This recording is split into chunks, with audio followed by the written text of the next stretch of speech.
जर तुम्ही जेवत असाल किंवा काय खात असाल तर ही व्हिडिओ नक्की नका बघू. Okay, welcome to episode 2 of random but real. ही स्टोरी एका जगावेगळ्या माणसाची आहे. अशा माणसांबद्दल नाहीच बोललेलं बरं असतं, पण आपण बोलणार. तर त्याने आम्हाला असं सांगितलं की जेव्हा कधी मी करून उठायचो, बाथरूमला जाऊन उठायचो ऑफिसमधून, तर तिथून ब्लड सारखा डिस्चार्ज व्हायचा किंवा ब्लड सारखं त्याला व्हायची, पॉटी व्हायची. ठीक आहे, तर मग आम्ही पहिले तर त्याला म्हणायचो, भाई तू जे काढलंयस ते तू का बघतोयस, म्हणजे आम्ही तर नाही बघत, तू का बघतोय. तर he was like, bro flush करताना तर मी बघणारच ना की काय निघालंय वगैरे. तर आम्ही बोललो, भाई हे काय बोलतोय हा. त्याच्यानंतर मी खूप साऱ्या डॉक्टर्सकडे गेलो आणि विचारलं की मला हे असं का होत आहे वगैरे वगैरे. मी प्रॉपर पूर्ण मेडिसिनचा कोर्स केला, पण त्याने काही ती गोष्ट बरी नाही झाली. तरी पण रेड रेड रेड रेड सगळं त्याला दिसायचं केल्यानंतर.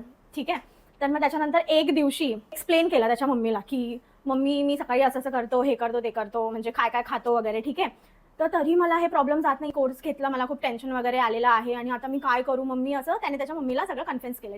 त्याच्या मम्मीने घातल्या त्याला, तुला कळत नाही का, तू जे खातो तेच निघणार ना. तुझं रोज सकाळी बीट रूटचा ज्यूस पिला तर तो निघणारच ना. तर बावळट, तुला एवढा कळायला पाहिजे. जर तुम्हाला त्या व्यक्तीचं नाव हवं असेल, कोण आहे तो नमुना ज्याला कळलं नाही की बीटरूटमुळे हे सगळं होतं, तर तुम्ही माझी ही रील व्हायरल करा. मी त्याला तुमच्या समोर घेऊन किंवा मी त्याचं नाव कमेंटमध्ये मेन्शन करेल.